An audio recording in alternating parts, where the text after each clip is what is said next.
Alfian tersenyum. Aku sangat bahagia mendengarnya. Aku punya banyak pemakluman untuk sekedar memaafkan semua kesalahanmu. Tapi itu bukan berarti aku akan terus memaklumi. Aisyah melangkah memasuki masjid. Aku mencintaimu. Hanya itu yang bisa kukatakan padamu. Alfian menahan Aisyah untuk pergi.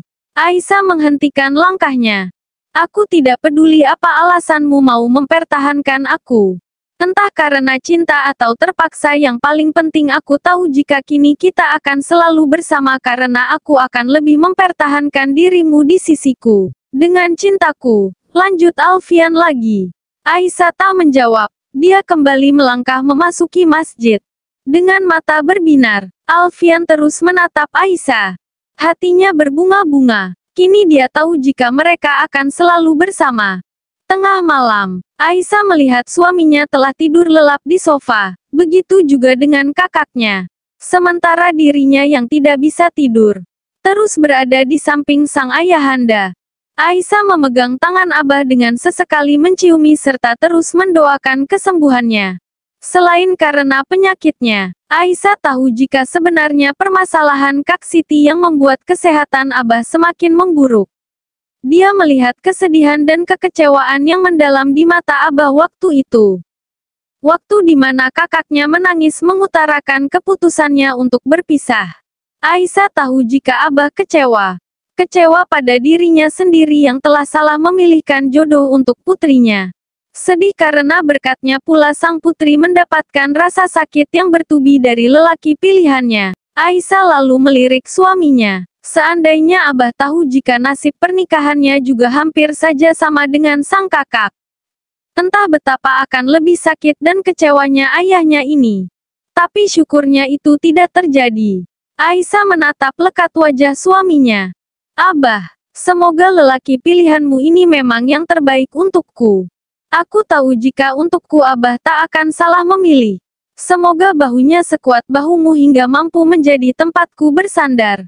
Punggungnya setangguh punggungmu hingga mampu menjadi tempatku bertopang. Peluknya sehangat pelukmu yang mampu memberikanku perlindungan. Dadanya seluas dadamu yang senantiasa memaafkan. Selepas salat subuh, Aisyah baru merasakan kantuk, selesai mengaji di samping ayahnya. Aisyah membangunkan sang kakak dan suaminya untuk salat subuh. Setelah keduanya bangun dan pergi ke masjid, dia lalu membaringkan diri di atas sofa. Hingga kemudian Aisyah terlelap. Aisyah bangun ketika menyadari jika sudah ada Umi dan Kak Zainab di sana. Dia kaget ketika mengetahui jika ini sudah pukul 10 pagi. Umi kapan datang? Tanya Aisyah sambil membenahi kerudungnya. Dari jam 8 tadi nak. Kenapa tidak bangunkan aku? Aisyah membuka cadar untuk minum. Suamimu melarang kita untuk membangunkanmu. Katanya semalaman kamu tidak tidur. Zainab menjawab sambil tersenyum. Makanlah ini nak. Suamimu membelikannya untukmu. Ucap Umi sambil menyodorkan kotak makanan. Umi dan Kak Zainab sudah makan. Aisyah mengambil kotak makanan itu. Sudah. Suamimu juga yang membelikannya. Aisyah tersenyum. Begitu juga dengan Umi. Suamimu sangat baik nak. Dia terlihat sangat menyayangimu. Umi mengelus punggung Aisyah. Aisyah dan Zainab saling berpandangan. Dia memang baik Umi. Insya Allah dia juga menyayangi Aisyah. Zainab tersenyum pada ibunya. Itulah yang Umi harapkan. Cukup Siti saja yang mengalami kegagalan dalam rumah tangganya. Raut wajah Umi berubah sedih. Siang hari, Aisyah merasa kurang enak badan. Karena itu dia tidak ikut Umi dan kakaknya salat zuhur di masjid. Setelah melaksanakan salat zuhur, dia lalu membantu sang ayah untuk melakukan tayamum kemudian melaksanakan salat dengan isyarat. Pulanglah nak, istirahatlah di rumah, ucap Abah seusai dia melaksanakan salat. Tidak Abah, aku bisa istirahat di sini. Aisyah memijit tangan ayahnya. Badanmu panas nak, lebih baik kamu pulang saja dan beristirahat di rumah. Abah meraba kening putrinya dengan khawatir. Aku baik-baik saja Abah. Aisyah tersenyum. Tiba-tiba pintu terbuka. Alfian masuk ke dalam dengan 2 orang perawat di belakangnya. Alfian segera memeriksa ayah mertuanya. Sambil bercakap-cakap, keduanya tampak terlihat akrab. Abah pasti akan segera sembuh karena menantu Abah sendiri yang merawat Abah dengan baik. Ucap Abah sambil tersenyum. Alfian ikut tersenyum.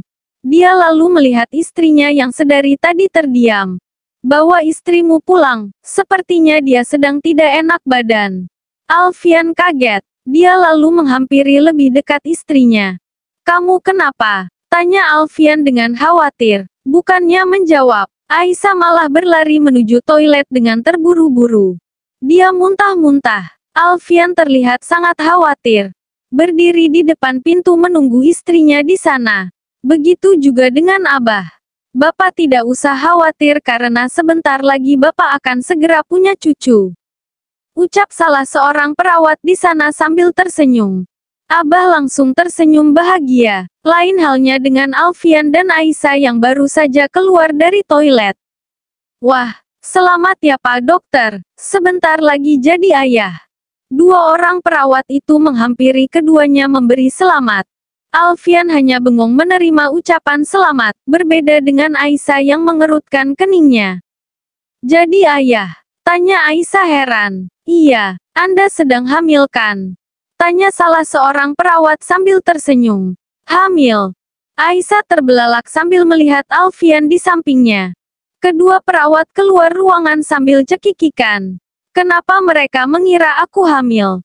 Aisyah terlihat kesal sambil duduk di sofa. Alfian menahan senyumnya. Kenapa harus marah? Aminkan saja. Mudah-mudahan apa yang mereka ucapkan memang benar. Kamu sedang hamil nak. Abah tersenyum sambil melihat putrinya yang sedang kesal. Aisyah dan Alfian langsung berpandangan. Aku akan ambilkan obat untukmu. Ucap Alfian kemudian sambil pergi meninggalkan ruangan.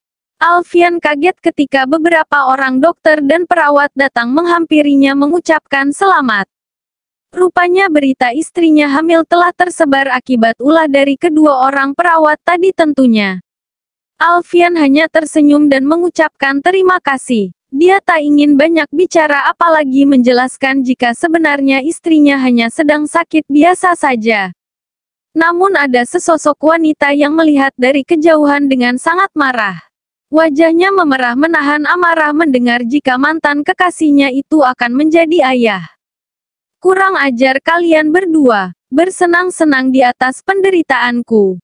Anita menghapus lelehan air mata di pipinya. Aisyah yang mendingan setelah meminum obat yang diberikan oleh suaminya. Berjalan menuju kantin untuk membeli makanan. Sesampainya di sana dia nampak mengurungkan niatnya melihat kantin yang sangat ramai. Aisyah lalu membalikkan badannya. Kaget ketika tiba-tiba sudah ada Anita di depannya. Jadi kamu sedang hamil? Tanya Anita sambil tersenyum sinis. Aisyah tampak tak ingin meladeni. Dia akan kembali berjalan namun Anita menghalangi jalannya. Wanita munafik, katakan apa kamu hamil? Anita kali ini terdengar marah. Sehingga menarik perhatian beberapa orang. Memangnya apa anehnya jika wanita bersuami hamil?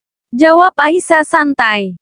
Anita menggertakkan giginya. Amarah membuatnya tidak lagi peduli jika kini semua orang tengah memperhatikan mereka berdua. Dasar wanita munafik. Anita menarik cadar Aisyah dengan kasar. Aisyah yang kaget langsung menunduk dan menutup wajahnya dengan kedua tangan. Namun tiba-tiba dari belakang Alfian datang lalu menarik kepala Aisyah ke dalam pelukannya. Menenggelamkan wajah istrinya ke dalam dadanya.